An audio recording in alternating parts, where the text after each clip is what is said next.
Hey everybody, this is Chris with Drop Dice. We are back again, this time talking about another Absolute Tabletop product, which is not terribly uncommon on this channel.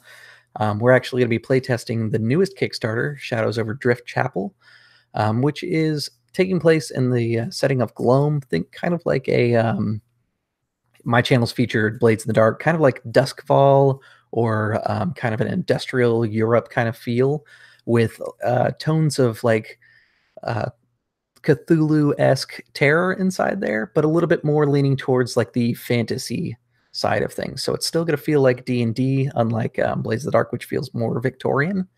And we'll get to explore the world a little bit here. What I'd like each of my players to do is introduce themselves, and if they have anything that they want to give a shout out for, and then I'll talk about kind of the setup of the game, because it's going to be a little different tonight. So Cameron, do you want to go first? Sure. My name is Cameron. Sometimes I go by Desert King on a few of the Google Hangouts. I've been playing in quite a few playtests this last year for Absolute Tabletop. I joined last November, so we're almost to a year now.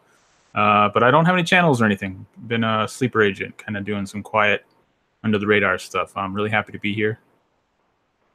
Excellent. And Jose? Hey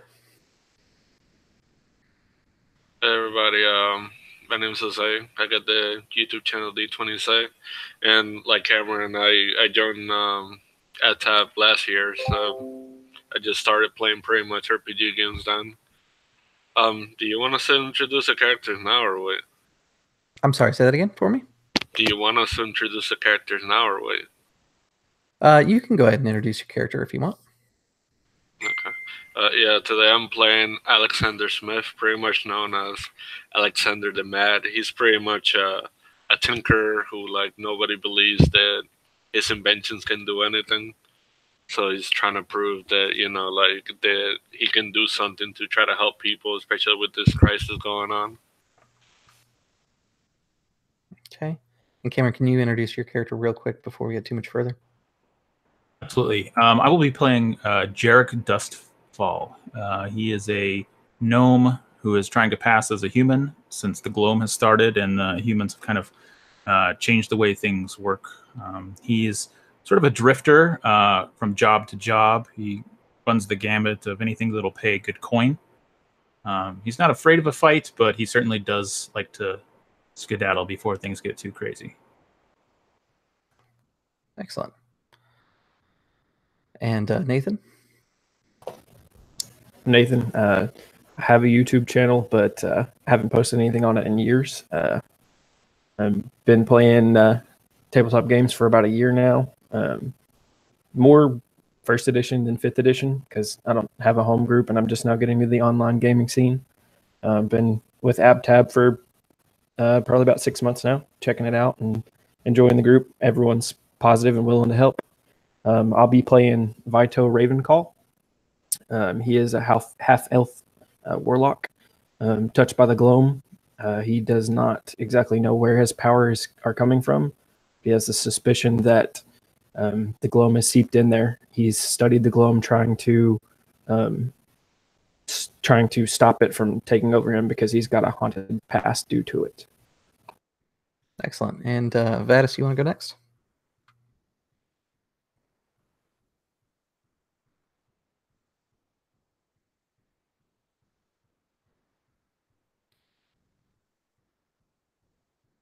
Quo, can you hear me?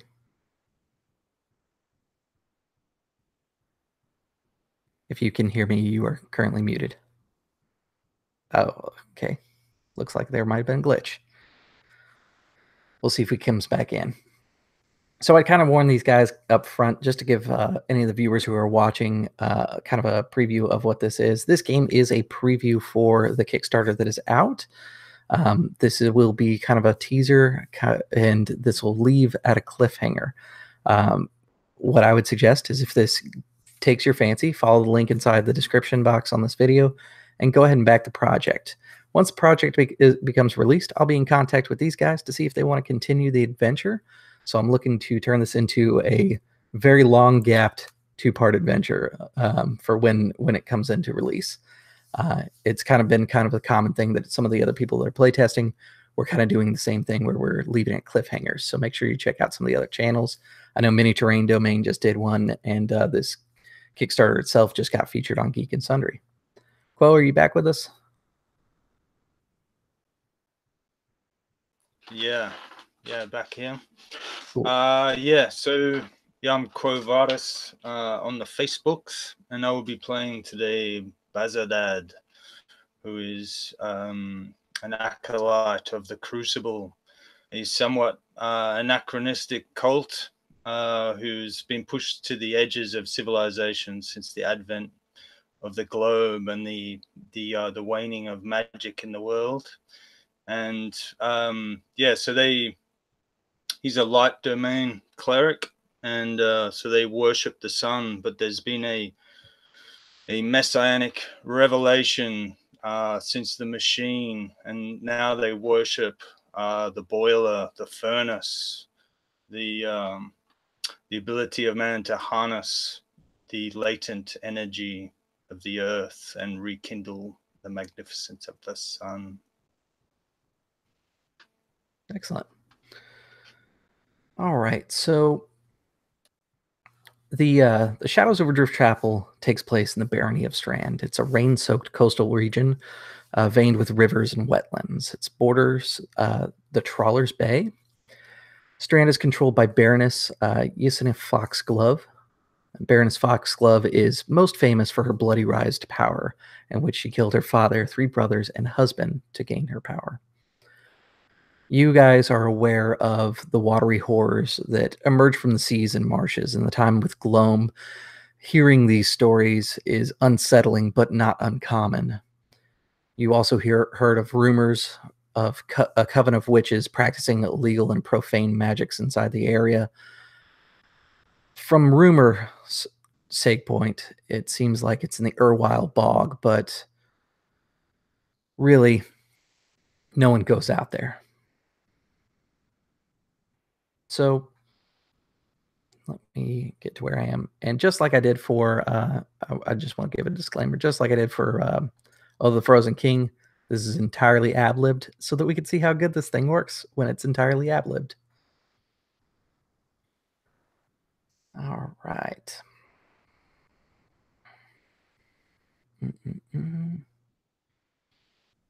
Here we go. So Driftchapel stretches out in front of you, and there are streets that perhaps one day in the past were choked full of traders and things like that. The days and the nights bleed together. It's about mid-afternoon. The sky is almost this eternal kind of dingy gray, almost like there's a smog or some sort of smoke that hangs inside the air constantly. You know from travel that when the lanterns are lit inside the city, it's time to find some sort of safety. Unfortunately, coming across Driftchapel, when you expected to see lanterns, you see nothing but darkness inside the city itself. You can hear people moving in the streets, but you don't see anyone. What do you do?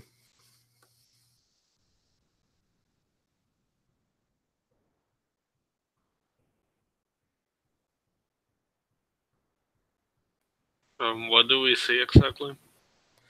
You're outside the city of Driftchapel. Looking out into the streets in front of you, you can see a labyrinth of tightly packed buildings and winding cobblestone streets. And as I mentioned, you can hear what sounds like someone or something moving through the streets. The shadows here are almost imperceivably deep in your perception. What greets you as you look into the city is some dingy shops and market stalls.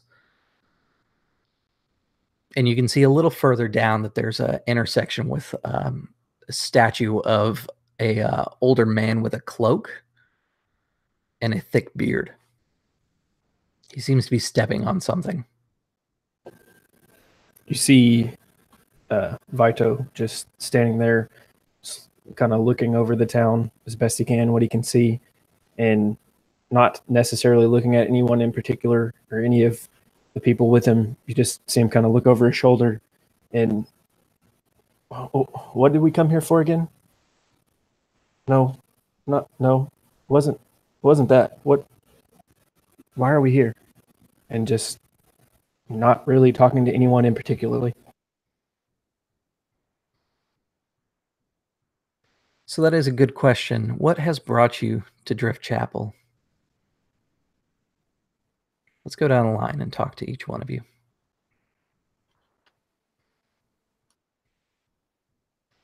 How about Jarek? What has brought you to Driftchapel?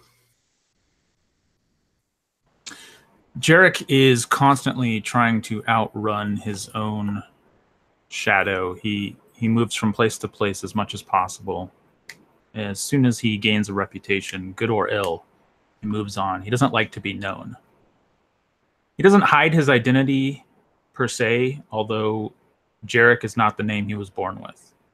He's a small gnome who's wearing boots that have a couple extra inches in the sole.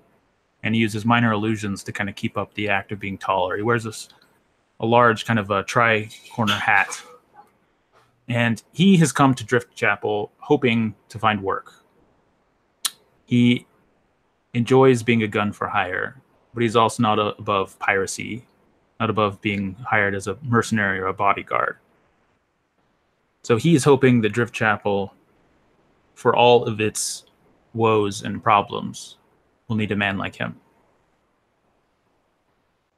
Mr. Ravenclaw, what brings you to Driftchapel? What brings Vito Ravenclaw to Driftchapel is simply the fact that he is trying to learn as much as he can about the Gloam. He feels his half-elven side almost being drawn towards the Gloam, being drawn towards becoming that eldritch horror that the elves have become. And he is, his human side, if you want to call it that, is trying to learn as much as it can to try to combat that and not give in.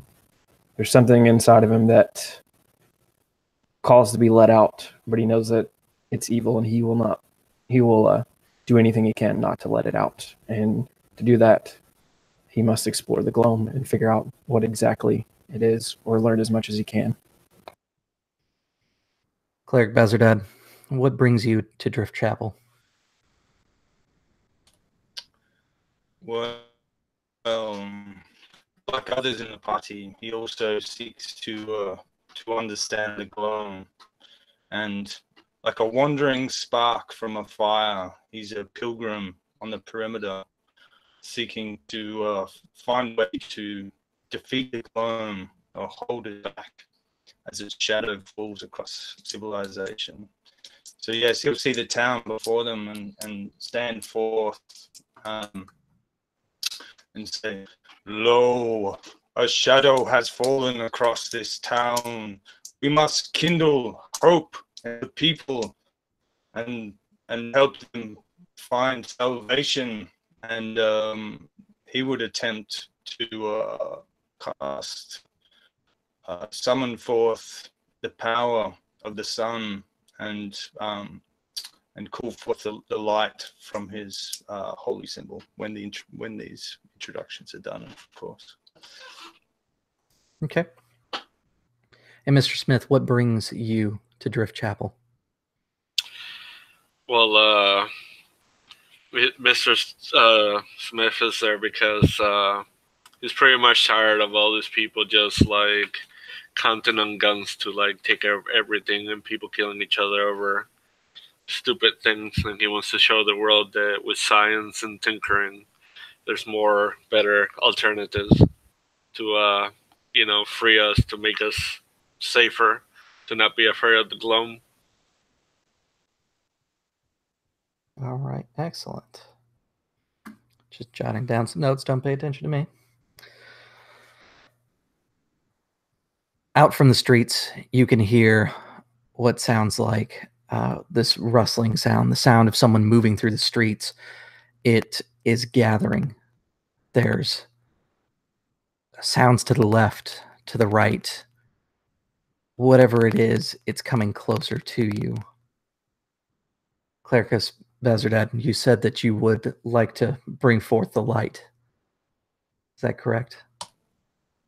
That is correct. Fiat Lux proclaims. Excellent. As this light ignites, there's a smell that lingers in the air, and it's almost like a furnace that has been kindled to life. It's just a momentary sensation as the spell happens. All of you can kind of smell those ashes, and then it's gone. With it, the sounds that are moving through the streets have stopped. It's silent. What do you do next? Yeah, then Smith would like turn to him. And he would be like, "Are you mad? Are you trying to get us all killed? The kind of thing in here. You know these people are afraid of magic, of anything suspicious." I would say, Bazadad looks at him and he says, "And lo, as I walk through the valley of shadow, light shall be my shield." And yes, his holy symbol is a piece of coal in a ring of iron, and about it now licks a lambent flame. Because well, he knows, number one, you need light, and so I assume, because you said the town was dark, that it's evening, or it's approaching. Approaches. There should be a lamplighter out in the streets. Okay. Are there any lamps near us that I could attempt to light? Yes, there absolutely are. As you enter the main entrance of the city, lamps are spread about. Usually about one every third building or so. Keep in mind these buildings are very cramped and small, so it would be roughly about every 20 feet you'll find a lantern. Okay. As he's like obsessive over lighting things. So how tall off the ground is this? You would need something to reach up there. These are kind of old-fashioned gas lamps. So basically the way they would be lit is with kind of a longer pole, like a 10-foot pole that has a torch tip on it that's been oiled. And then you stick it into the lantern and then close the door.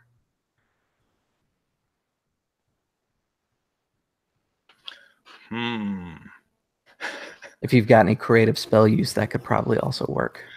If you have nothing to reach, I guess I could attempt to use Mage Hand to lift something up there to light it. Mm-hmm.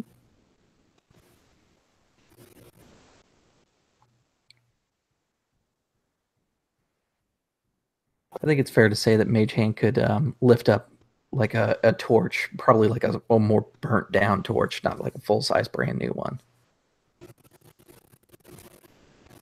Because I mean, Mage Hand gives you about 5 pounds.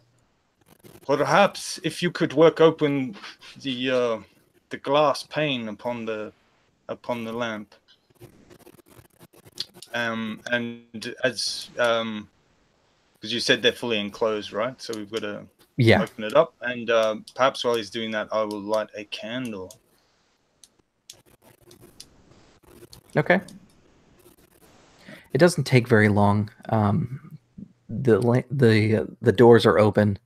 Your candle is lit. Are you just going to continue using Mage Hand to light up the street lamps? Yes, unless he's got some way to get the candle up there that would work better. I would be going with him, trying to light as many lanterns as I could, or as many as he wanted, helping him out. Okay. After a few moments, the lights inside this section of street are finally lit, and you can see on the side of some of these buildings that are near you, these kind of worn down buildings that mark different I'm sorry, I'm trying to figure out where I was. Here we go. These different dingy shops that are here and the market stalls. You're going to see that there's papers that have been plastered all over some of the stalls. and it's kind of like just one right after another next to each other. Most of these are missing persons papers. You can see crude drawings of people, and it says stuff like missing children, missing mother, father, priests have gone missing. It seems that there's no lack of missing people in town, and there seems to be quite a bit of awards that could be gathered for somebody who was interested in such a bounty.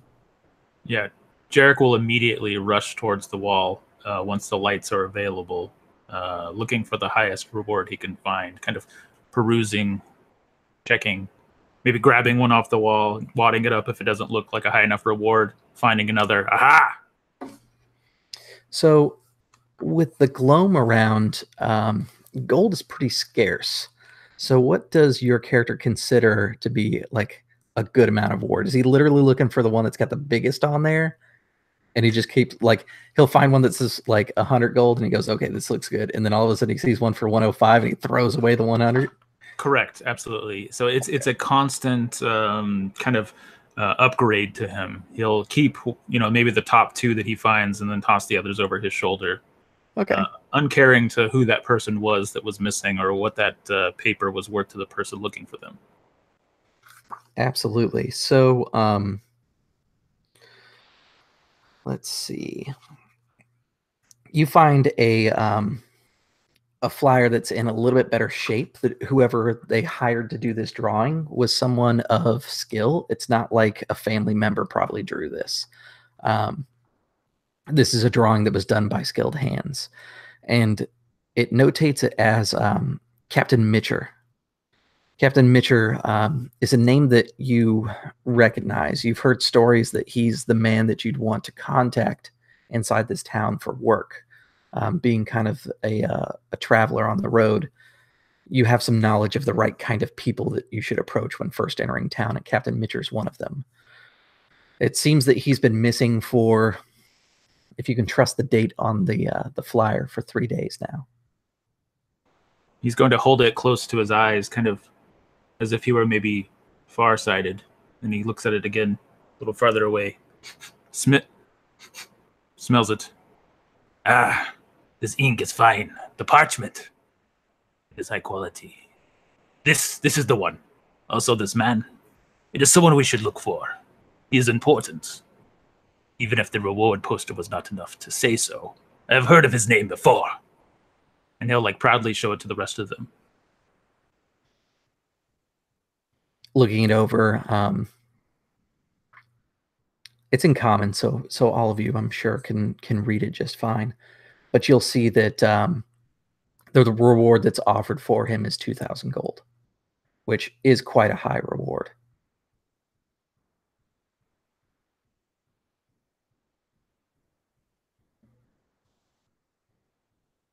Yeah, Alexander would be looking at it. He would be like, good.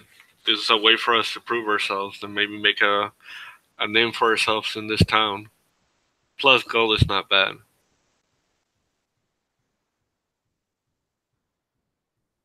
Gold is the lifeblood of civilization. It is necessary and wonderful at the same time. But why is it never easy? Why can we never just find what we're looking for? Every town we go to, there's something wrong. It's never easy. Do you expect milk to fall from the cow? No. You must challenge its hooves to gain the succulence. Come on. Challenge is life.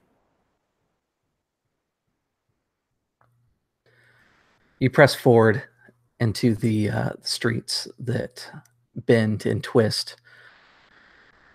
Every move through this city feels like a labyrinth, like the worst of any sort of ancient ruins that you've heard legend of. Dingy yellow gas lamps flicker, barely illuminating the dark alleyways as you go. It seems a lamplighter has been busy, so someone out here is tending to the lamps, but you've yet to see anyone on the streets. Because you've been lighting lamps along the way, perhaps you weren't incredibly noticing it at first, but the city is too quiet. And it seems the more lamps that you light, the quieter it becomes. There's an unshakable feeling that you're being watched and possibly hunted.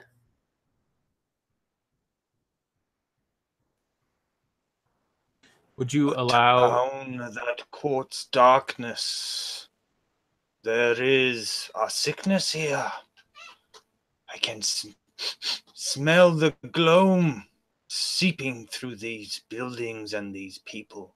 We must be watchful, friend, for it begins with laziness, I say, pointing to some of the unlit lamps. And yeah, so Bazadad's just intoning prayers in some arcane mixture of Ignum and Celestial as he kind of marches along with the group. If you would allow it, Jarek would like to investigate a few of the storefronts or houses where the window is boarded up. Any signs of life within? The windows are not boarded up, but they are they're old single pane glass windows that were blown. So like as you look through them, everything looks warped, which is pretty natural for this world. Like that, there's not really any manufacturing of windows. Looking inside, it's kind of hard to tell because you gotta rub the windows, and it takes you a minute to realize it. But some of these buildings, these market stalls that are around you, the windows are dirty on the inside. This market hasn't been open for some time. No good merchant would let his inside windows be dirty, let alone the outside. How else would people see his wares on the streets? And in our best estimation, is 3 days long enough for these windows to have been dusted over from the inside? More than likely not. When you looked over the different missing notices, they go back as far as earlier this year. There does seem to be some older notices that as you pull up notices, there's ones underneath that go, and they say like some years ago about, let me look here, about 100 years ago. It seems that there was a trend where there were missing people about 100 years ago, a break in it, and then these flyers were placed on top of it. The flyers that are much older, that are stuck to the walls, they have basically become part of the walls with age. It's an ink transfer, really, what you're seeing. Are we able to estimate? I mean, are there hundreds of missing people, or? The longer time you spend there, you can get a better estimate. About how long do you want to spend kind of sifting through these missing people notices? Just get a rough idea of if we're talking sort of plague proportions or Sure. Like just sort of looking. I mean, do they extend out of sight along this wall, or are they sort of centered on this wall?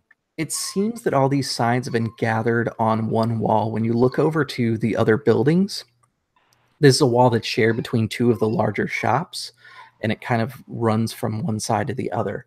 It seems that all the missing person signs, are accumulated on this wall. So there's quite a few, and it's layered heavily, but it doesn't seem enough to be necessarily a plague. If it was a plague, it's probably early in its stages. I got a quick question, if it's alright with you. Yeah. Could I use my version of Find Familiar? Yeah, you could use Find Familiar. That'd be fine. Okay, so he would. I would imagine that he's carrying this heavy backpack, and then on the side he has a few long pouches, and out of one of the pouches he would pull out this little cage, and you see this little bat in there screeching and stuff, and he would pet it for a second. He's like, come down, beauty," and he would open the cage and just send the bat out to pretty much. He would be like, find somebody for me, and then come back. And he would let the bat fly off. Okay, so the bat screeches and takes flight. Within moments, you can feel from your bat, because you have empathy with it, correct? Okay, cool. Within moments, you can feel a sense of pride followed by unease. You have a good idea of where your bat is because of the connection you have with it. It seems the bat is a few alleys over. It seems like it probably found something because it has the pride of being successful, but there's something not right. Alright, and I think he would, like, without even saying nothing, he would just slowly start walking that way, and then he would turn around and he would be like, I think she found something.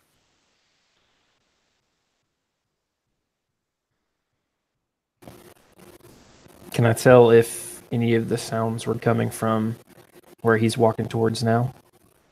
As you get closer, the sounds are growing now that you've been paying attention. It sounds like there's someone panicking, possibly a woman. It's hard to tell from this distance, but there's someone running, and then those strange kind of sloshing sounds, or perhaps someone dragging their feet across the cobblestones.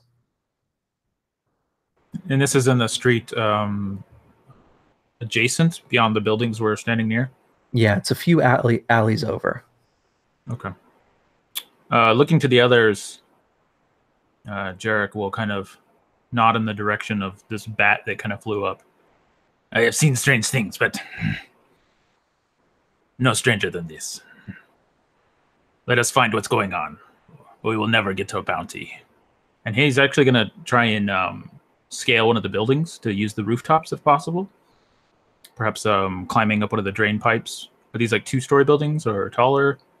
They're probably about 4-story buildings. It kind of depends which ones that you're up to. Driftchapel is fairly small, but it's not like a village.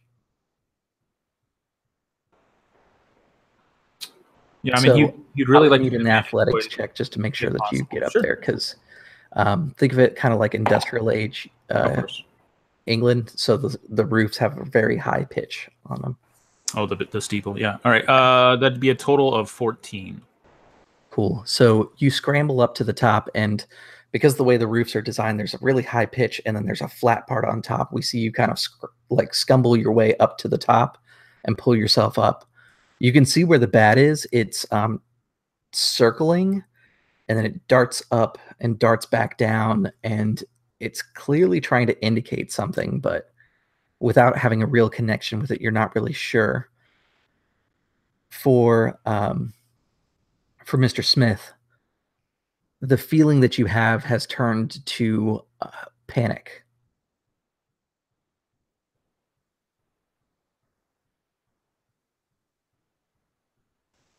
Yeah, as he's feeling this, you would just see him like pull out his flintlock gun, and he's gonna keep going that way, but he's gonna go like really slowly. And the whole time he would be like muttering to himself, like, something's not right. What's going on? Like, she never gets like this. Absolutely. And okay. So Bazadad would accompany Alexander Smith, and if we can all hear this this possibly female in distress being pursued by some sloshing footsteps.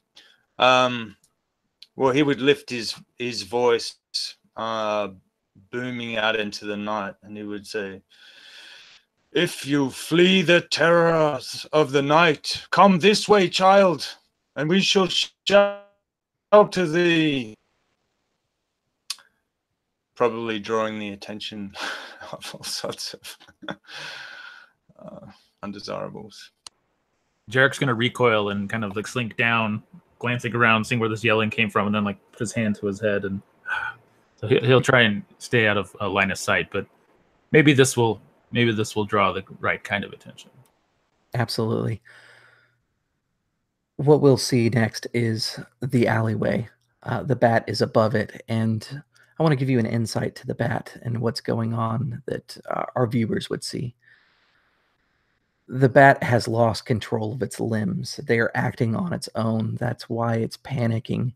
It's shifting and moving in ways that are unnatural to it. As Mr. Smith approaches, he can see that the bat's wings are contorting in ways that it shouldn't be.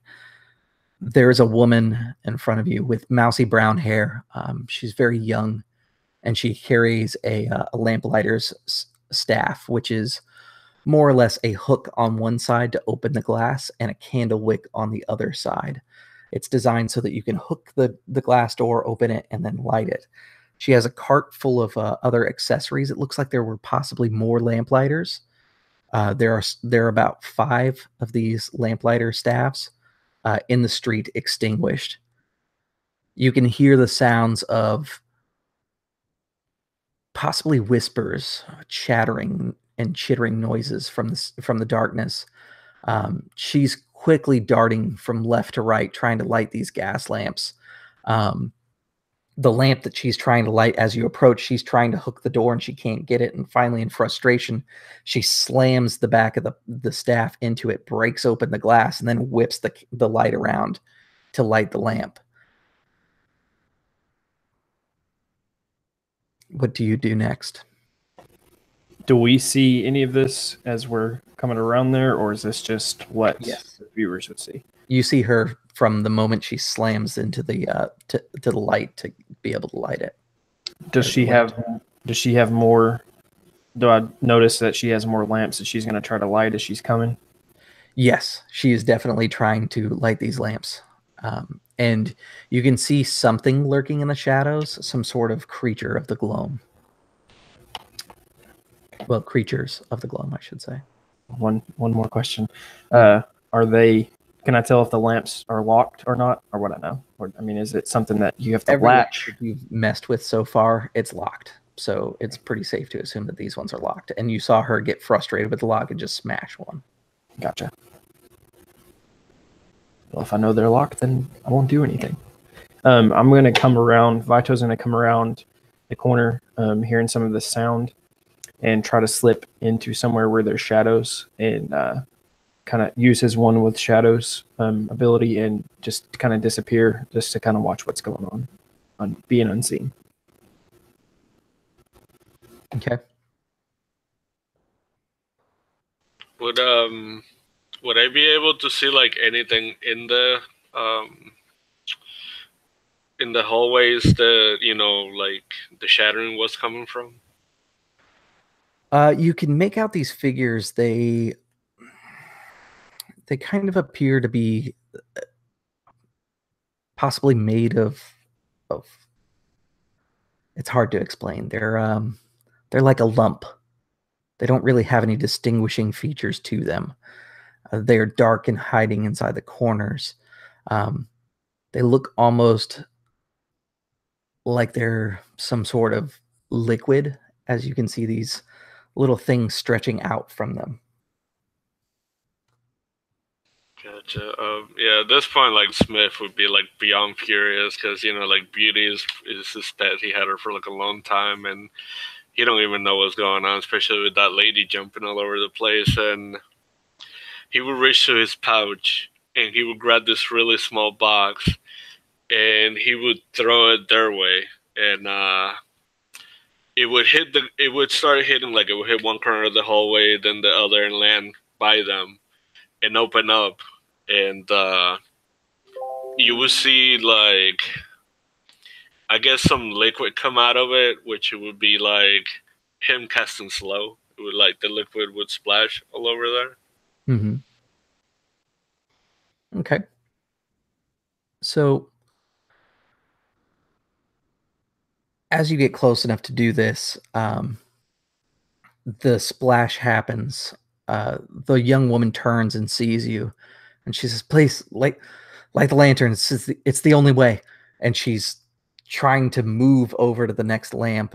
You can see that one of these creatures is closing in on her. As it comes out, it hits the light, and you can see it. It looks as if ink has spilled forward, but in the swirling mess of areas that would be catching the light, you can see what appears to be thousands of screaming faces inside this thing. When the light touches its surface, it shrinks back into the shadows, almost disappearing. Holy shit. Okay. I will need initiative from everybody because that is the first time you guys have done anything that's open against them.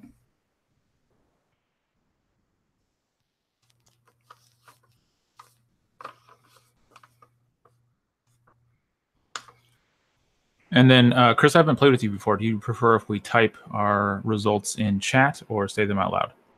Either way is fine.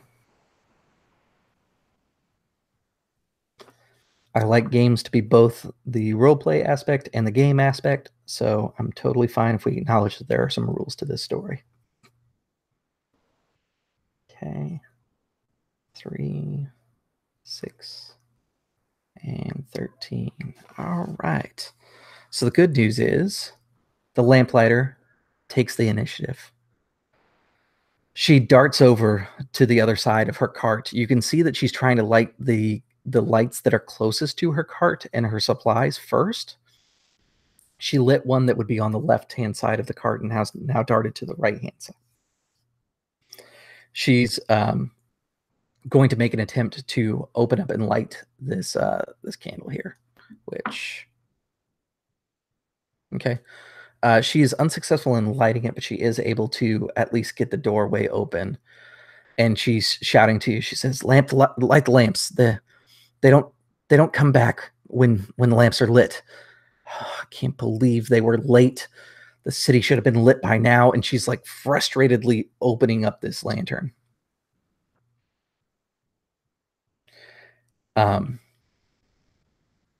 Next will be, let's see here, Mr. Ravenclaw. You'll see Ravenclaw. He's got his quarterstaff in one hand. It seems to somehow have iron kind of woven into it. It's not just a piece of wood.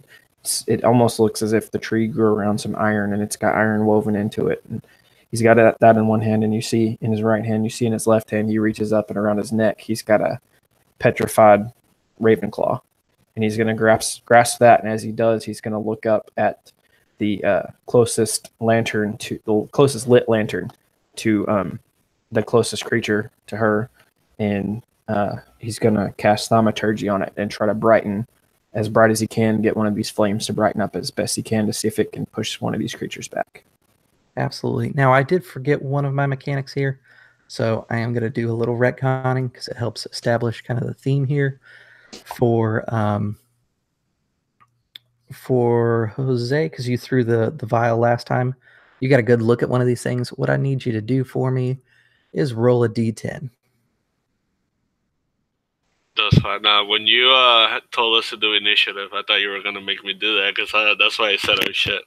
Yeah. Pretty sure that's not something I never said. I got an 8. All right. So with an 8, raw fury overwhelms you. During your turn, I need you to turn on on the nearest creature, ally or enemy, and attack with your bare hands as if it's trying to kill you. You have been exposed to the madness of the gloam. Same with Ravenclaw. As you light this light, another one hisses and retreats into the darkness, but it's too late for you. You've seen its true form in the nakedness of light and understand what it means to be a creature of the gloam through this thing's existence. Give me a d10. That would be a 6. With a 6, this creature is so vile that you physically become nauseated. For the next d4 rounds, which I'll roll over here, 2 rounds, you will have the poisoned condition, which, let me grab my DM screen, because I forget what that one does. If I remember right, you have disadvantage on attacks, but I think there's a little more to that. It's pretty much disadvantage on everything, isn't it? I think it might be, actually. Disadvantage city. Poisoned. Creature has disadvantage on attack rolls and ability checks. You can tell how much I use that status. Chris, was there a save or anything like that when they saw them, or was it just automatic? There is not. Okay. This is exposure to the raw gloam, so when it happens, you guys will end up with a little short-term effect like this. To see is to know. Mm-hmm. Next up will be Mr. Duskfall. As you said, he was nauseated. As bad as this is going to be, I rolled for it, and it's sickening and getting this poison effect. Like I said, the reason why it's going to be bad is because Ravenclaw is wearing a Raven-esque plague mask, and he is going to effectively vomit in his mask and kind of have to lift it up and drain it as he gets this poison effect. Absolutely, and for everyone who onlooks, it's a simple puke. For Ravenclaw, as you pour it out, you can see eyeballs floating to the surface.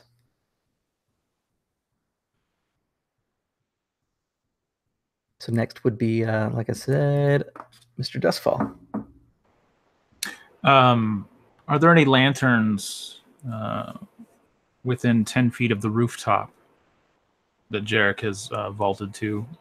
He is going to try and maneuver close towards the closest unlit lantern. And if he can get within 10 feet of it, he's going to try something. So I think what you can do is, because we're effectively in a skill challenge, so you guys can take some liberties here and tell me what you would like to do to light lanterns and things like that. The spell happened to work great, so I didn't need to worry about any sort of skill behind it. That got you guys one success so far.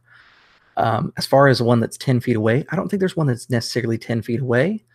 But what I would like you to do is either give me like a dexterity or an athletics, because you could definitely do some like parkour action to get to one of these. Yeah, absolutely. Jarek is quite deft at second story work.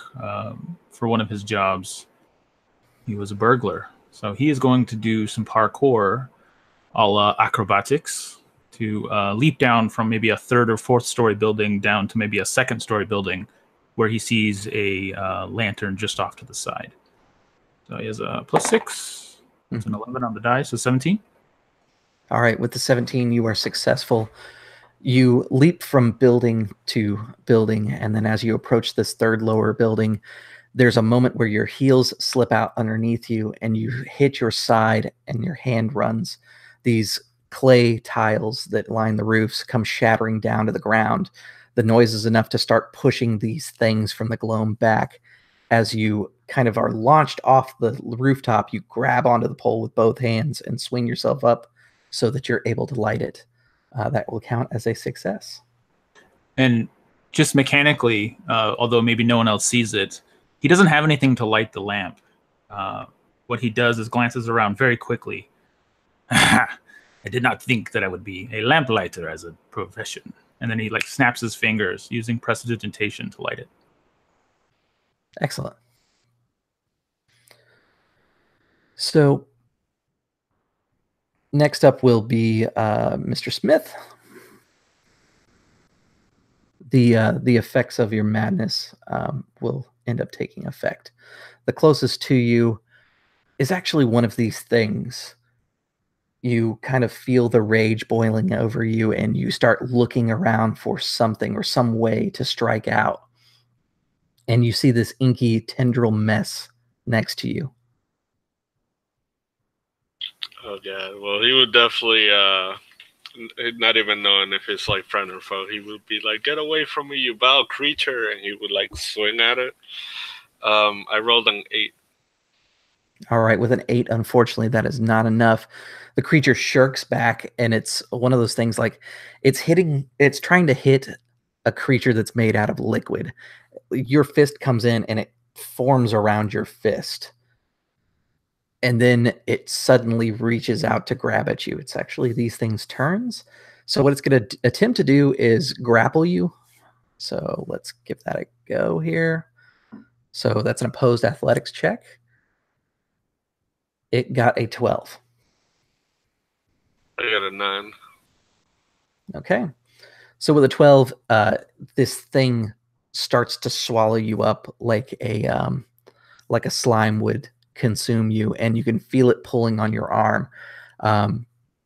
It can do nothing else at the moment, but you can feel that it's starting to pull you away from the light.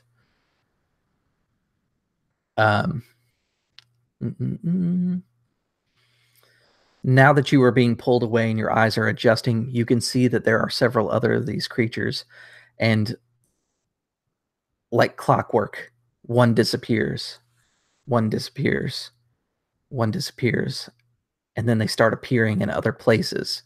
There's 2 on the roof now. There's one on the other side, and there's one that's close to this thing that's trying to pull you away. These creatures are stepping through the shadows as if it's a doorway into new places, into new positions that could gain some form of superiority against you. One of the ones on the roof stretches out a tendril into a spear-like shape and then raises it back and whips it. The needle shoots forth from it and is going to go towards Vadis for a, let's see, a 13 on the attack. That would be a miss, even if I don't have my shield ready. Excellent. So you are moving through the streets, and this needle-like black ink stuff flies towards you, and it hits the ground, and it splatters as if somebody threw a vial of ink on the street. And you can see these little tendrils start to rise, but because you're in an area where the lights are and the lamps have been lit, smoke is emitting from this gloam creature, and that tendril needle thing that was shot towards you begins to evaporate under the lights. The second one on the roof will make an attack. That is a 14 against Ravenclaw.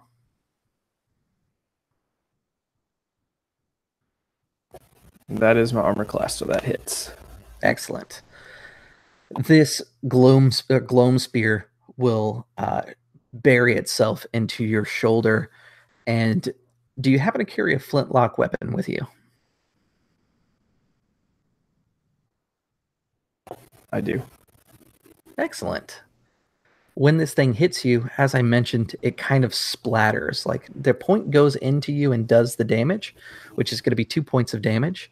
But the splatter itself is especially troubling for your flintlock because it's as if it got splashed with water.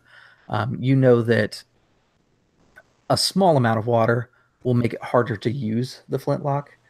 But if it was to be like submerged, you would have to actually clean and repurpose the gun. So that's a added danger of these things, is you know that if you were to get hit enough times, it's probably going to mess up your flintlocks. Got it. All right, and the others are going to miss their various actions. One of them attempts to lash out at the lamplighter girl, and another takes a strike against, let's see, Mr. Duskfall, trying to rip him from the lantern post, but is ultimately not able to reach because the light is lit and it recoils at the last moment before it can grab you. Next is going to be Bazardad. Okay. I'm sorry. Mr. Smith actually goes first. Yep.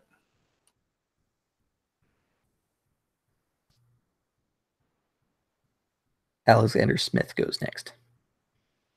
Oh, my bad. I didn't heard. Okay. Yeah, so, I'm trying to be a little bit more formal and calling you guys Mr. in the last name because I thought it fit the setting.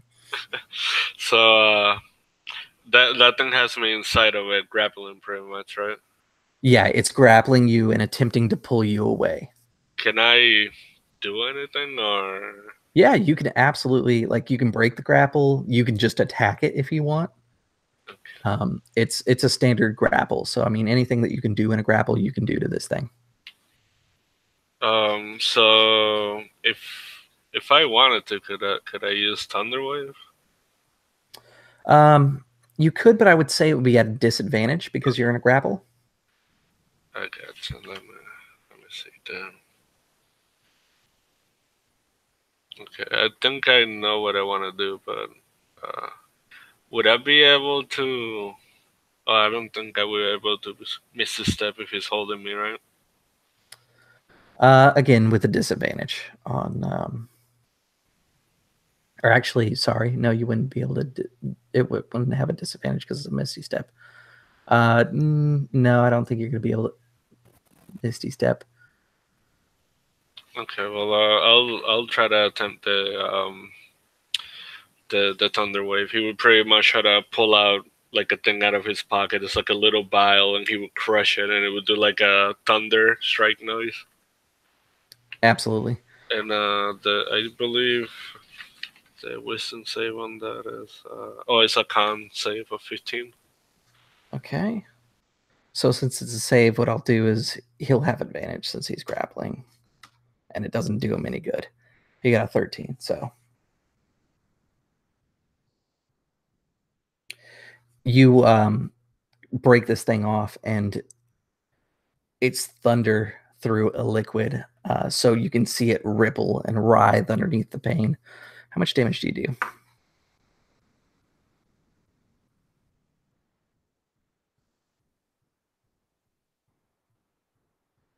$11. 11? Okay. With 11, after the sound resonates through its body, it starts to break down, and you can see it kind of melting away. You can see there's a second creature behind it as you suddenly snap back to your normal self, gaining full control, knowing that you're in the shadows and there's another one of these things in front of you. Crap. Okay. Yeah, You do have a movement available. This thing is 5 feet away from you, so if you move away from it, you don't have to worry about provoking. Cool. Yeah, I would definitely like run back, especially after everything's that happened. I'm pretty sure he's like panicking. He's probably holding onto the wall, just trying to get away from it. And he run as far away as he can. Absolutely. And you see the light of the street lamps just a little bit further ahead, and it's almost like the shadows around you are closing in, becoming like a choking blanket over you as you move towards the light. And finally you enter the area with the lamplighter staffs and this young woman who's trying frantically to get the torches lit. You've made it to the center area. Next is going to be Cleric Bazard. Okay. So I just want to orient myself in the scene first. So how far away is the lamplighter? From you, she's about 15 feet. Oh, okay, so that's good. And you said she's struggling to open the lamp? She's got the lamp open.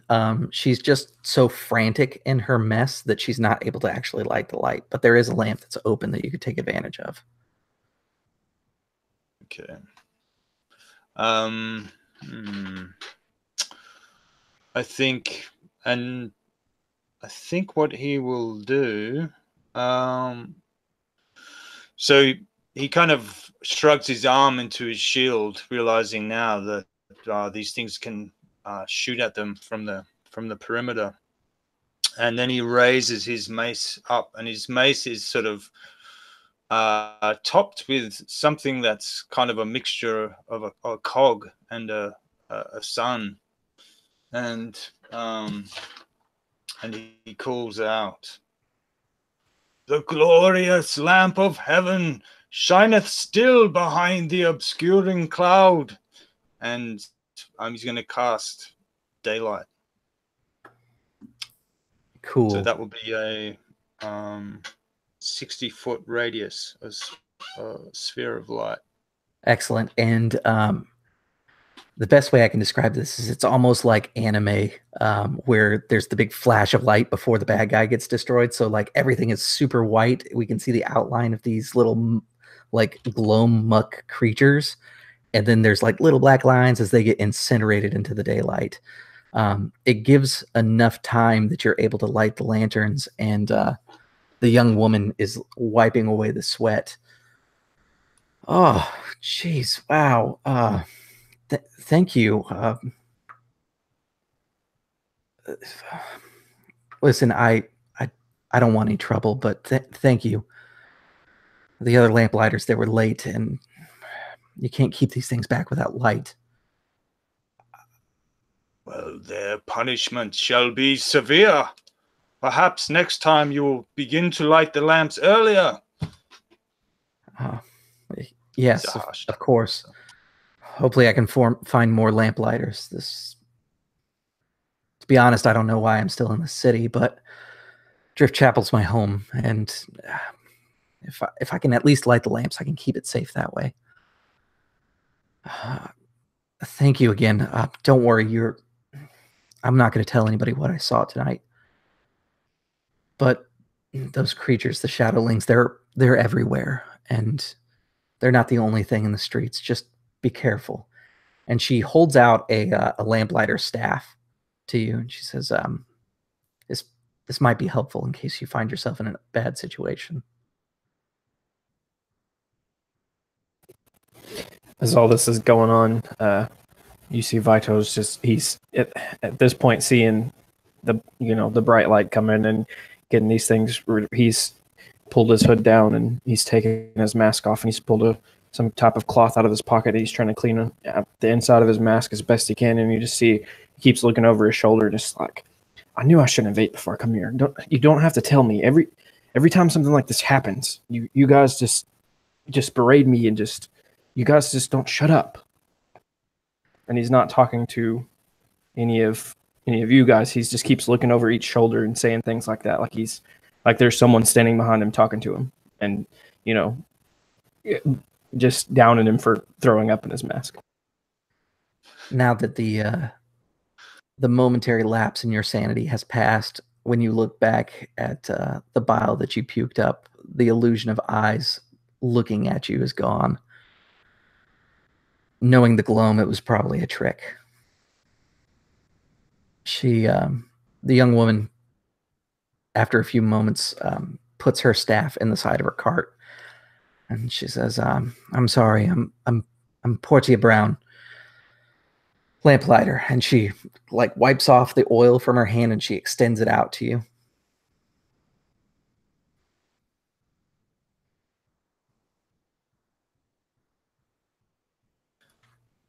Sorry, who's she doing that to? She's probably going to do it to Bazardad, actually, because he's been pretty vocal. Seems most willing to take the handshake. Well, Bazardad just kind of stares back at her sternly as he's holding aloft in one hand a mace with a burning phosphorescence, almost like a sort of a magnesium flare, to give it that technological aspect. And in his other hand is a shield, and he just sort of nods at her because both his hands are full, and he's assuming a should we say a dramatic pose she doesn't want to break. After a few moments, she pulls back her hand awkwardly and then kind of wipes it again like there's more oil or something, and then she sticks her hand back out to you, but now she has this almost unnerving smile to her. It's a very forced smile, like, I'm not trying to hurt you, shake my hand kind of look. All right. He sort of offers his mace in an awkward kind of conciliatory handshake. Yeah, she takes it and she'll shake with it as if it's normal. And then she turns, and this large kind of unnatural smile, she looks to the rest of you and she says, the monsters stray from the light. So long as I keep the lamps lit, it'll be fine. And she goes over and she grabs the lamplighter staff out of the cart with one hand, and she goes up to, because it's a little hand cart, to the front, and she kind of hoists it up. And she starts pulling the cart. There's been some damage to the wheels. The cart runs a little lopsided as it goes down the cobblestones. But she begins to kind of move to the next section and begin lighting the next light. And you can hear her say again, as she's lighting the next one, the monsters stay away from the light, so long as I keep the lamps lit. And she lights it.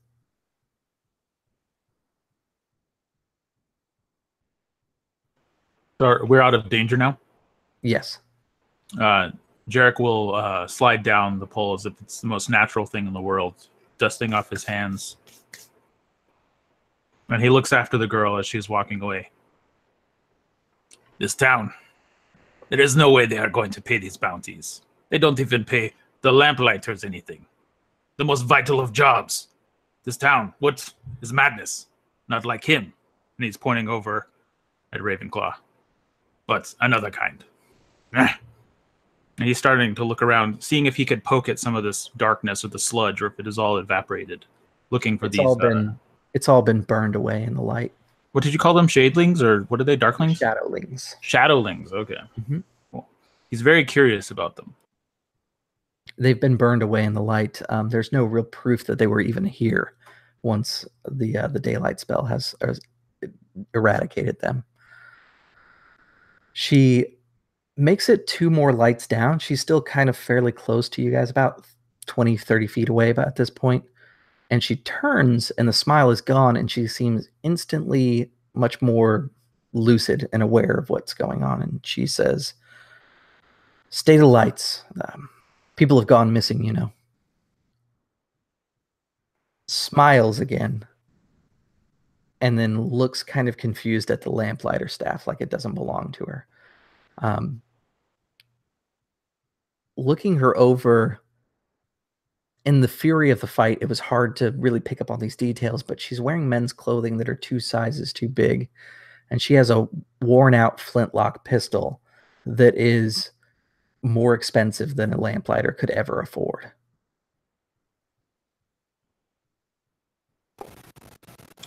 Does the clothing have any kind of markings on it? It looks to be a uniform. It's a little bit damaged. Like there's tears in it. If you had to venture a guess, it's probably a captain's uniform or some sort of sailing uniform, because it's a long coat and it has kind of brass buttons on it, which would give it away. Ravenclaw's not going to necessarily notice or say anything about Captain Mitcher, but he's going to just kind of mumble, and you think I'm mad because you can't see the people that I talk to, but look at her. She doesn't even know she's lighting lamps. She's wearing a captain's outfit made for a man, and just goes back to cleaning his mask and putting it back on. And Fair enough. She is more mad, yes. She should have started far before sundown. Girl! And he'll shout out to her. Who is in charge here? The streets are empty. She turns back to you, again, very lucid this time. Captain Mitcher was in charge. I haven't seen him in days, though. Perhaps Turville knows where he is. Turville stays down at the docks.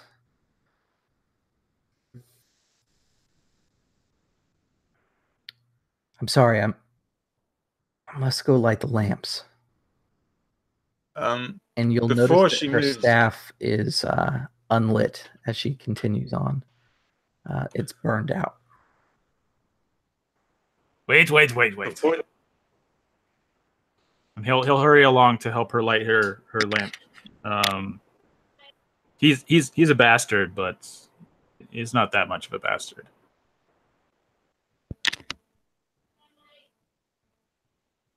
Yeah, before she moves too far away, I think our Bazadad will walk up to her and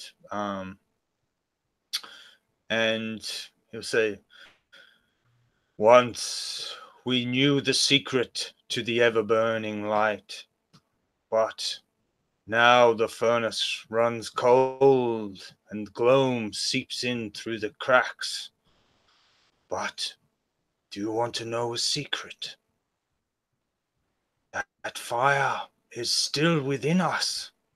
And he basically wants to cast resistance on her by way of religious indoctrination. Okay.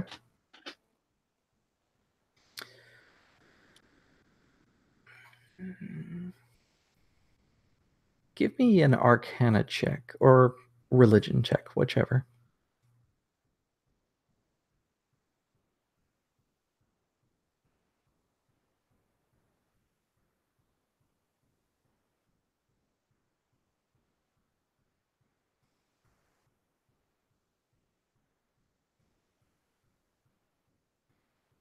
Bazardad. Sorry, that's 6 total. 6 total. Okay. An unbeliever, obviously. It's not that she's a non-believer. You feel the blessing go over her, and there's something that you can't quite put your finger on. It's as if water and oil were trying to mix. The blessing sits on top, and you can feel it, but it doesn't feel like it took correctly, and you can't quite determine why.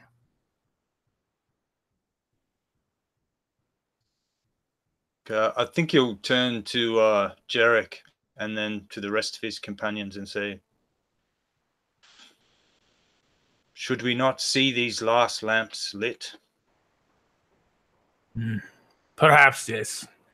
And Jarek has taken the moments while Bazardad had been blessing her to carefully look over her uniform. I rolled an investigation, which is an expertise for my roguish character here, resulting in a 21.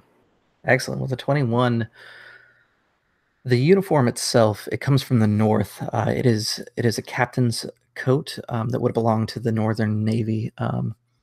It's a nation that kind of fell out of use with the gloam. Sea travel is actually quite dangerous nowadays. If you listen to the stories that the sailors tell you, demons live in the water now. But this uniform, the thing that kind of gives it away as Captain Mitchell's is Captain Mitcher's. There is his name stitched and embroidered on the inside, where like the cigarette pocket inside the jacket would be. Yeah. The buttons, as you look closer, they have a strange look to them, almost like a holy symbol. It looks like a sorry, let me find what I'm looking for real quick. Here we go. Nope, that's not what I was looking for. So as Jarek is investigating, he's pretending to like bundle her up more and kind of keep her coat tight against the cold. There, yes. And he's like lighting her lamps and making sure she's good to go. But he's kind of almost like patting her down, looking for any clues. Yeah, absolutely. These buttons have kind of this holy symbol kind of look to them. It's something that you don't quite recognize. It kind of looks like a musical note, like an eighth note, which hopefully somebody knows what I'm talking about. Basically, it's the one that looks like a seed with a little stem on it and a little flag. But the stem that comes up is wavy, and there's like 3 lines that are diagonal across it. Jarek would like to pop one of these off using sleight of hand and toss it behind his back towards the priest, if he can. Okay.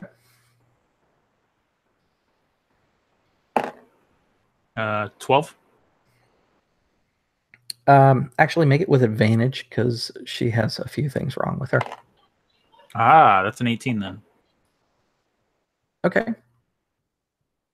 So with an 18, you're able to kind of just give it a little twist and it breaks the threads. Very quietly, you palm it. As you pull the coat tight, it's like she suddenly kind of comes to like a younger state. She looks at you very innocently and she says, "Where are we going?" Dear Portia, that was your name, yes? Yes. We are here to light the lamps. How long have you been lighting these lamps? I don't light the lamps. My father does. I hope that I can take over the job, but it's the family business. And Of course. Where is your father this fine afternoon? He says so as glancing side to side at the shadows that are probably encroaching. she kind of like furrows her brow like she's confused about the question. She thinks very hard and she says, I think he went to the chapel. I mean, that makes the most sense. The lamps are always lit from the chapel first. and then go out to the edge of the town.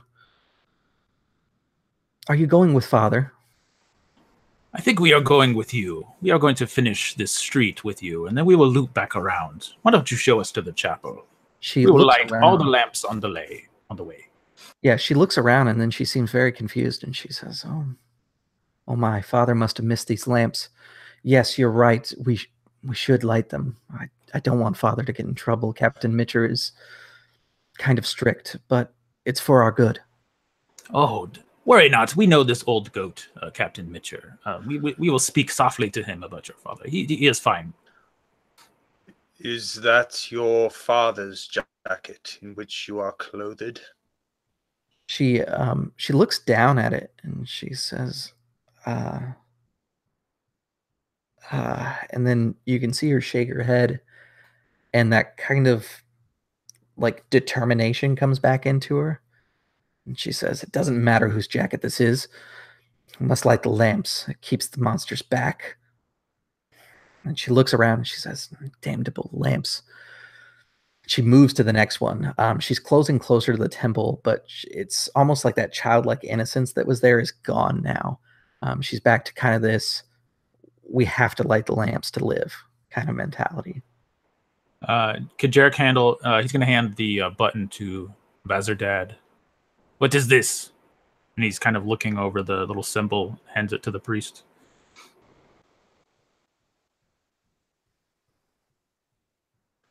Well, Bazadad will shrug his arm out of his shield, hang it back on his shoulder, and look at it with great solemnity.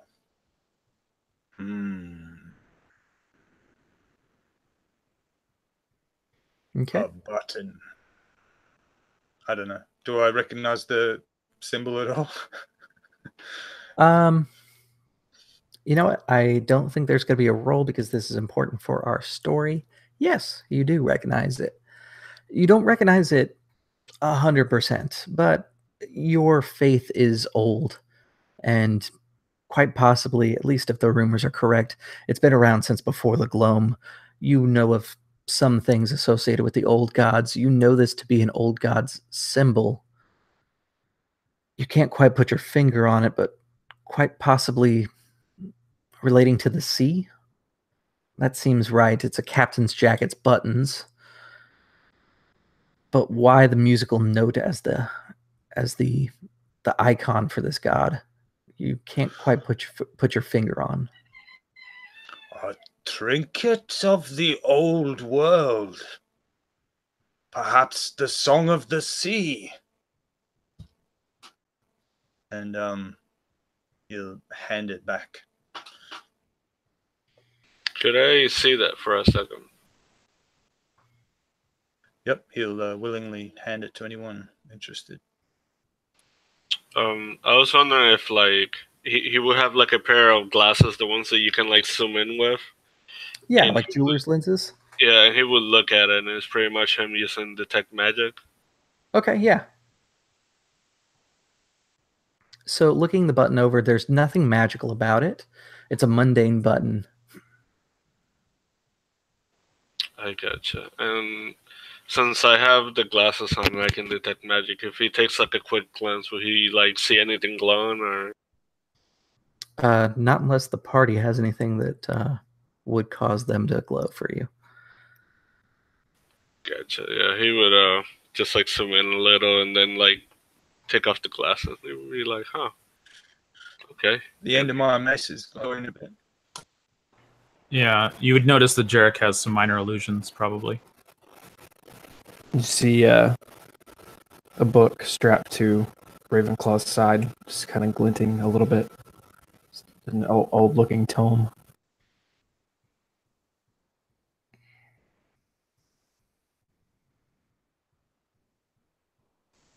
Yeah, he would probably notice the glow, and he would notice the illusions on Jarek, but he wouldn't say anything. If anything, when he goes to give him back the button, he would tap him in the back for a second, and that would be it. Jarek spits on the button and polishes it with his sleeve and pockets it. Gold is gold. It's brass, but yep. Well, he'll make sure to convince whoever he sells it to that it's gold. Okay. Portia continues on lighting the lamps as you move closer to the temple. To give you kind of an idea of the city, the temple is close to the docks. If you were to head that direction and then right before the temple take a left, you would go down to where the docks were. If you remember right, that's where Turvel would be. He's the one that last, at least according to Crazy here, saw Captain Mitcher. She lights the lanterns along the way, and she kind of goes in and out of these moments of different personalities. You're able to identify that there is a younger version of her that doesn't quite understand what's going on here.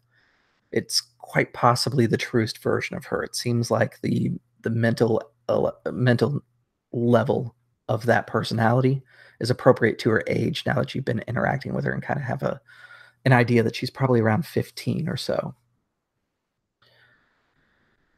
The second personality is the determined one, the one that's seen monsters and knows that they're out there and knows that this is the only way to be safe. She is determined to provide safety for everyone. And there's a third that you are able to catch in the briefest of moments, the one that puts out the light and says nothing, the one that takes too long to light the lamp. The one that just lingers on the edge of each darkness, like she's being drawn to it. As you get closer to the temple, a heavy downpour erupts from the sky. You can hear the pitter-patter of rain on the rooftops around you. Your flintlocks do not do well inside this weather, just to give everybody a heads up. Yeah. If at all possible, we'll shield our flintlocks from the weather under cloaks or whatever. Yeah, and a large oiled trench coat, studded leather. Yeah.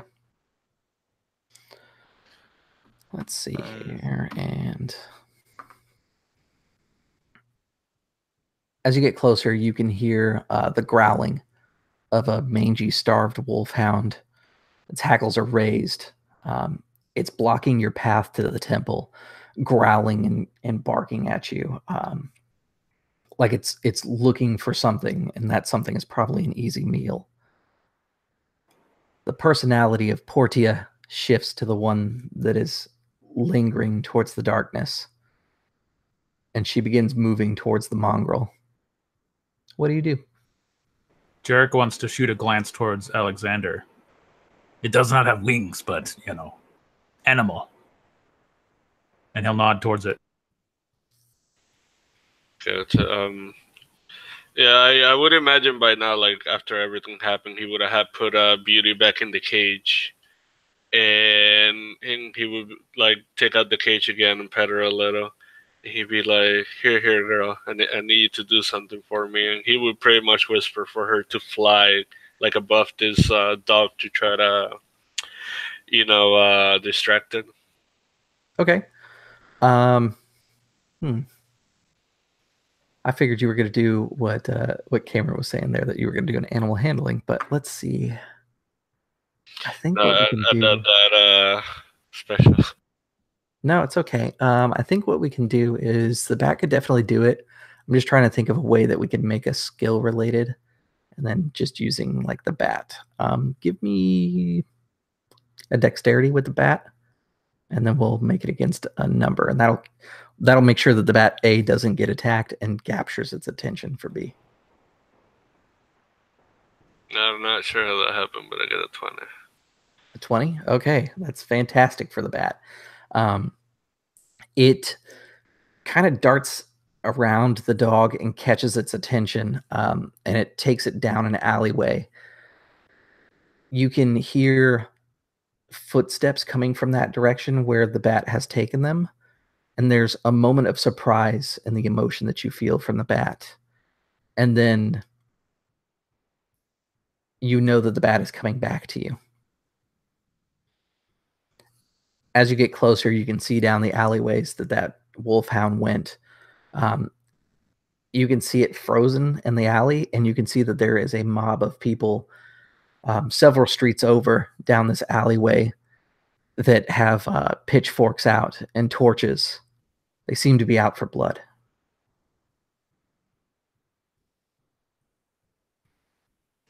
Sounds wonderful. Dear Portia, what is this? Portia kind of cranes her head a little sideways, and she looks down the alleyway, and she says, it seems that they are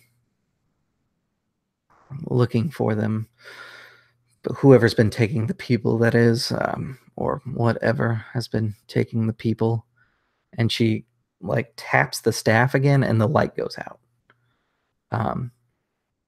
Or her wick goes out, I should say. You know, some say that they can hear the lingering and the call of the sea. We're close to the sea. Are you interested in hearing it?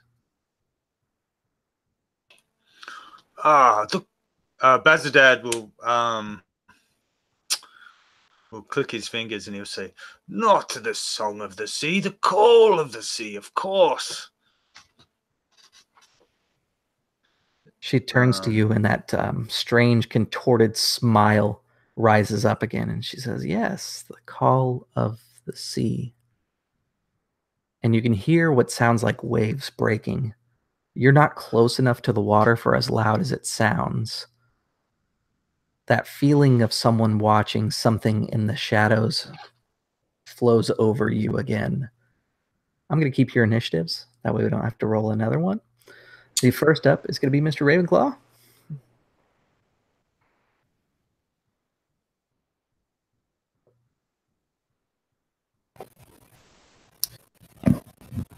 Is the crowd coming closer, or is it just her at the moment? It's more about these wave sounds that you hear around you. The crowd is kind of a background thing that could possibly be brought up in this. Gotcha. I'm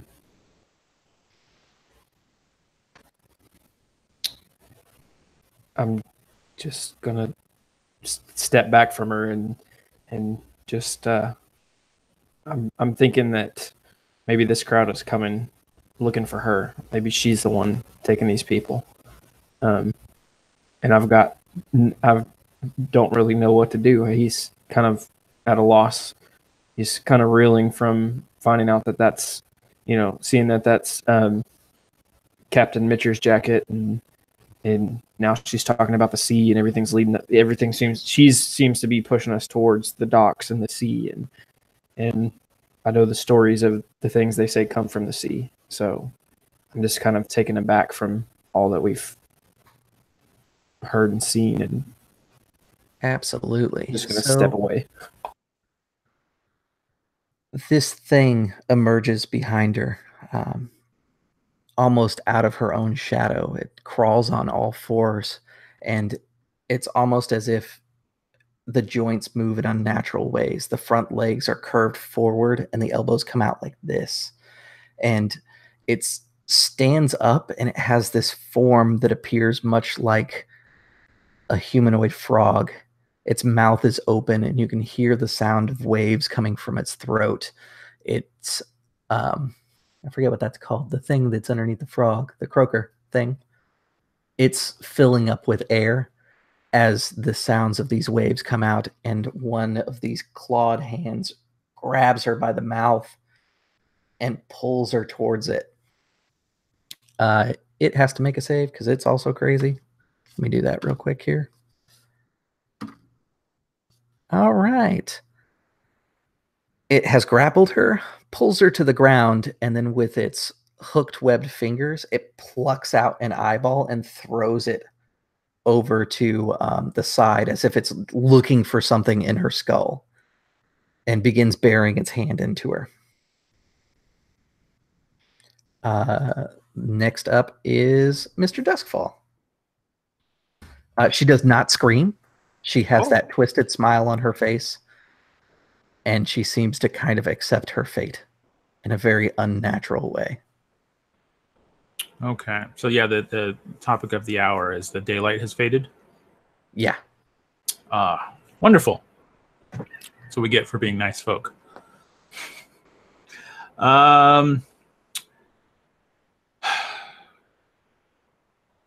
What's the so I have an interesting question, and I think this is a good gloam question for a playtest such as we are playing. Ordinarily, a rogue would go for the shadows or darkness to hide.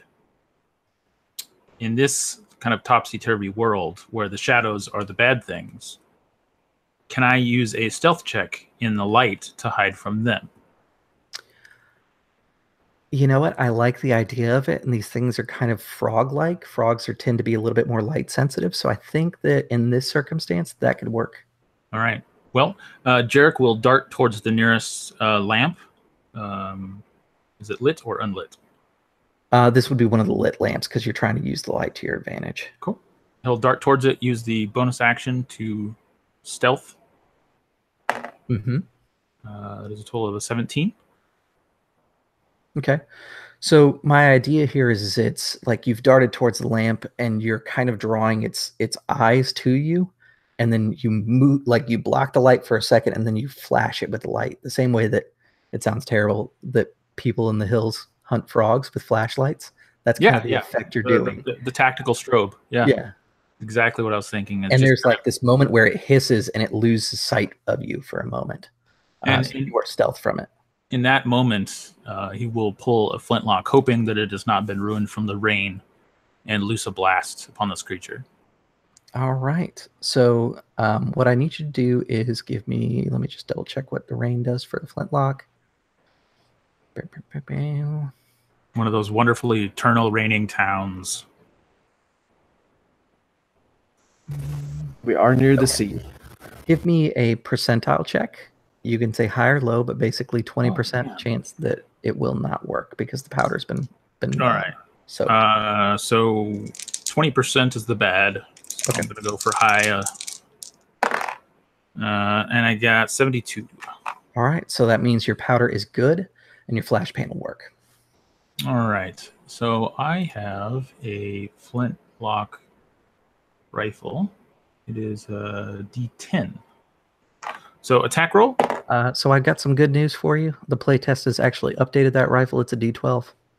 I was going to say my biggest feedback at the end of this was that I don't know if the flintlocks are worth it compared to standard ranged weapons, but I wanted to try them. All of them got updated just to make sure we all are on the same page. The pistol is simple. Range is 30-90. It has the ammo quality and action to reload. It's a D8. Pepper box is 10-30 for its range, simple. Ammo, action to reload, and 2d4. The blunderbuss is Marshall, two-handed, range 20-60. Ammo, action to reload, 2d6. And rifle is Marshall, two-handed, range 60-80. Ammo, action to reload, and a d12. All right. Is the pepper box area affected all, or? It is not. Okay. I think if I had to venture a guess, since it's a simple ranged weapon, it's probably the pepper box pistol. So if anything, it might not have a big cone spray. Because I know that historically there are pepper box rifles, which are basically shotguns, and there's pepper box pistols, which are really good at close damage and not so good past like 10 feet. Yeah, I was going to say, most of the ones I've seen, it would be lower caliber, but you would get 4 shots. So, okay. So I rolled, got a 9 on the die plus 8, so 17 to hit. All right. So I guess I have stealth, so that's advantage. 17 still the high roll. Cool. With a 17, you do not have to worry about even hitting Portia Brown as she's been wrestled to the ground by this frog-like creature. Your shot finds home in its flesh. Go ahead and give me some damage. All right. So it's unfortunately a little bit complicated. All right. So they still have a D4 fire damage in addition to their normal piercing? It looks like it's just the D12, actually. Just the D12. Okay. So they've simplified it a little. Yeah. Okay. 8. I was going to say right now, the way that it works is if you guys get a critical failure, there's a chance of you getting a D4 of fire damage from improper discharge. Ah, okay. So that is 13 plus. So 15 damage. All right. With Oh, I'm sorry. I completely forgot what I was playing. This is a special bullet. I am an arcane archer. cool. I was like, Which is wow. funny enough. I've Yeah, been trying to see if I can get people to play Arcane Archers. You're the first one. Absolutely. I figured this was a great chance to explore it because a gun mage using flintlocks or mage locks is like a big thing for me. Okay, so this is a arcane shot called a bursting arrow. Immediately after the arrow hits a creature, or the flintlock in this case, all other creatures within a 10-foot radius take 2d6 force damage. So there's a 15 plus 2d6 force, which is another 8 damage. So 23 total. All right. So with that, kind of like a double bang, bang, and then boom. Yeah, with that, Portia is in the blast. She writhes in pain. Unfortunately, with the damage that the deep one has done, Portia dies from the secondary blow. But you've blown a hole inside this thing. It hits the ground, and you can see that there are 2 more here. These ones have that same frog-like appearance, and they have this appendage that raises out of their heads, and it kind of looks like an angler. But normally where bioluminescence would be, it's like a pit of darkness that is unnatural. So let's see here. Next up is going to be them. The 2 of them will move in, and the first one will activate his special ability, which I'm making up. It's not in here because I thought this would be fun. It casts darkness. What? That's way out of left field. Come on. I was going to say, it feels fitting, right? All right, so it's inky black magical darkness around you, and you can hear the sounds of waves crashing. It would be like if you were in a deprivation tank right now, but the only sound you hear is the sound of the ocean. And then all of a sudden, like the wave that's coming towards you, it crashes down on Mr. Ravenclaw with a 16 to hit. Does hit. All right, so that will be 9 damage to you. A second one lashes out to Mr. Smith for 17 to hit. Yep, that definitely hits. And that'll be 9 damage for you as well. Woo. Next is Mr. Smith, your turn.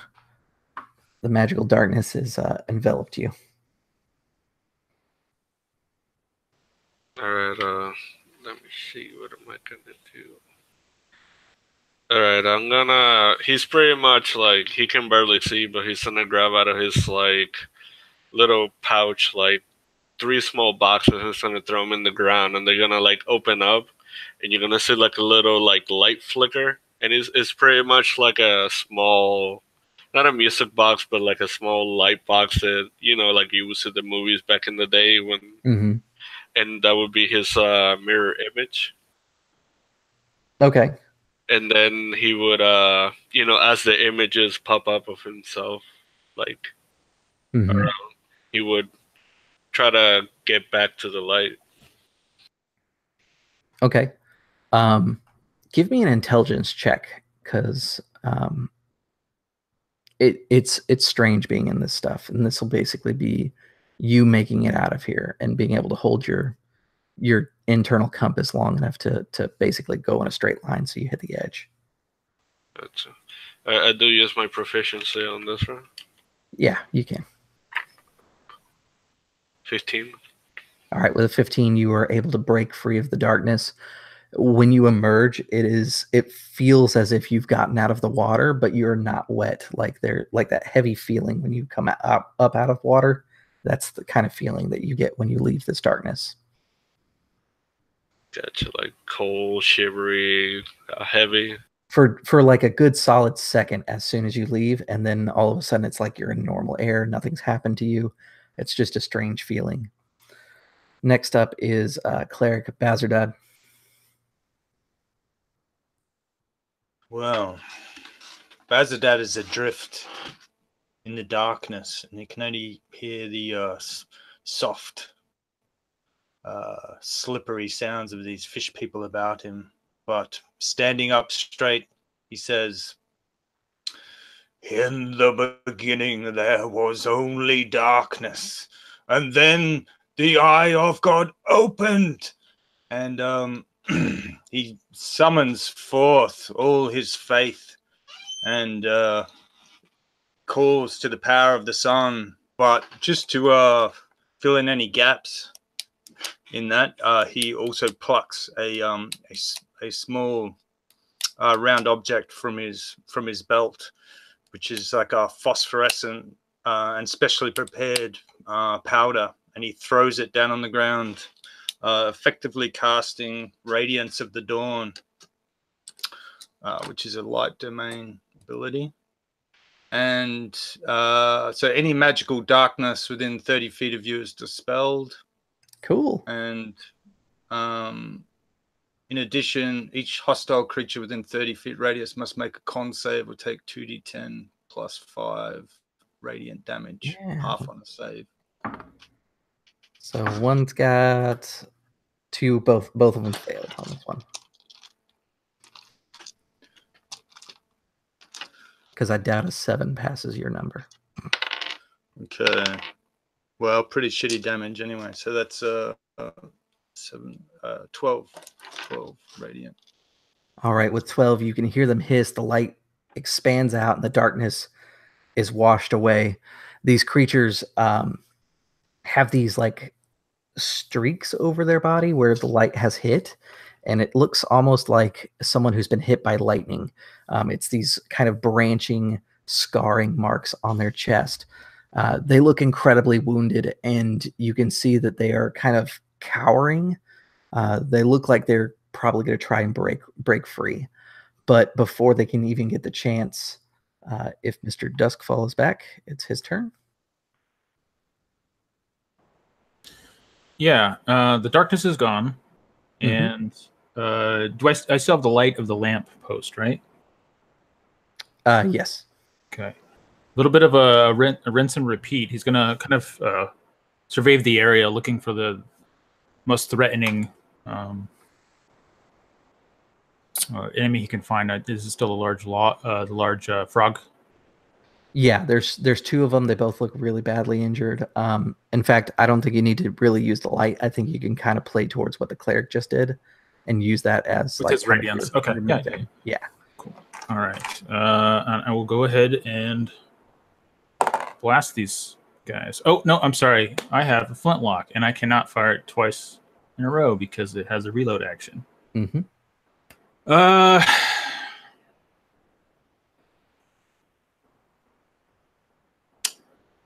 there we go. He will, unfortunately, probably step back. He will hide because that's what he does. I got a 15 for a stealth. Okay. And he will cast a minor illusion, which I seem to notice that we are kind of flavoring spells. He will throw a small little alchemical vial across the space, about 30 feet to one side. And as it bursts, this sparkling kind of luminescence pops up, and it just sort of creates this fountain of sparks sort of off to one side, away from the companions, so that if perhaps anything else arrived, it would for a moment be distracted. Yeah. Other than that, he will take the dodge action and just sort of cower back.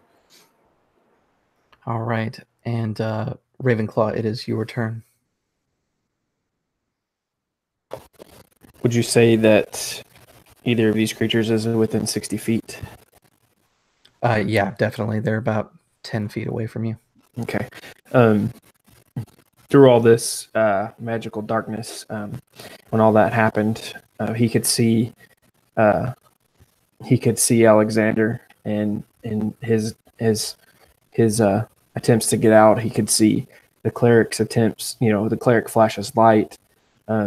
He's got devil's sight, so he can see in the magic darkness. So he sees all this happening. He sees Alexander, kind of act as if he was coming up out of the water when he gets out. of the darkness and then return to normal and he feels this almost like he's in the ocean, like you were saying, but he also feels almost this determination, like he feels more at home as well. It's like that half and half feeling. He feels out of place, like he's in the ocean, but he's almost got this new determination in his body language. And he's going to look towards one of these creatures, and the creature would start to hear these whispers, just, you don't belong here. Go back to where you came from. You shouldn't be here. It's almost plagued with whispers. And it needs to make a wisdom saving throw of 14. Okay. And it got a 15. Okay. So it does nothing. Okay. It comes to their turn. They both of these creatures kind of grip at their wounds and they begin moving away from you. They're going to double move to the water, which will get them into the water. As that happens and the creatures are moving away, the townspeople who were in this riot come moving up and they see you. There's some that break away to focus on your group, holding out pitchforks and shovels and things like that to basically be like stay back kind of thing. And there's an old grizzled veteran that has this scar that starts on like his scalp and goes into his hairline, making it look like it's almost a part.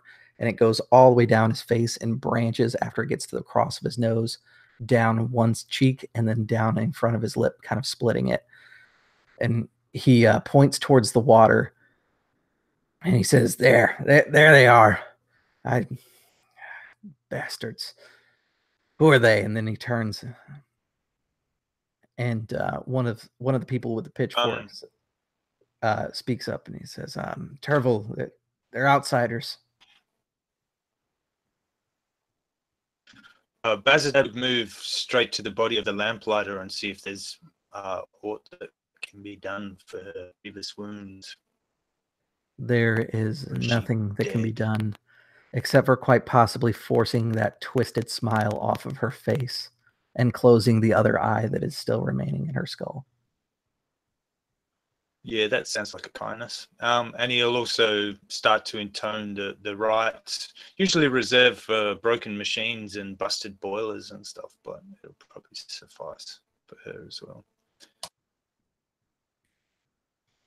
And I think this is where we're going to leave our little cliffhanger here, with Terval and the citizenry learning about the Deep Ones, you guys surviving, and the loss of Portia Brown, who I made a little crazier than what the adventure says to do with her, which I thought was a pretty good turn of events.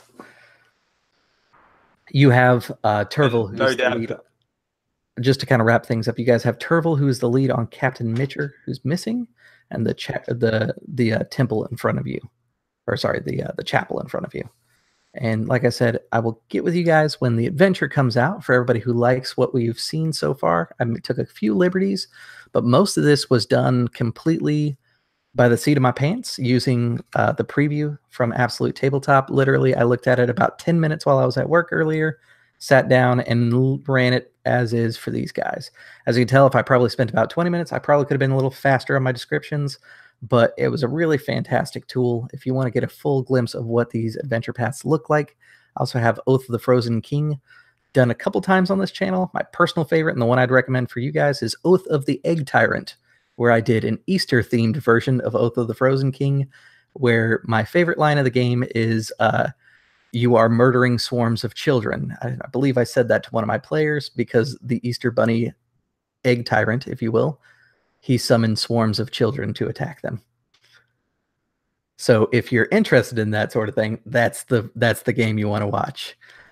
For everybody who did tune in, thank you very much. I saw some people inside the chat. That was cool. And if you were watching this after the fact, you want to give me any questions, throw those in the comment section below.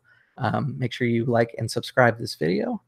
And these guys have some channels and stuff like that. The one thing that pretty much all of us are in consensus for is join the Absolute Tabletop Facebook group so you can find great games like this. And as always, I'll see you at the gaming table.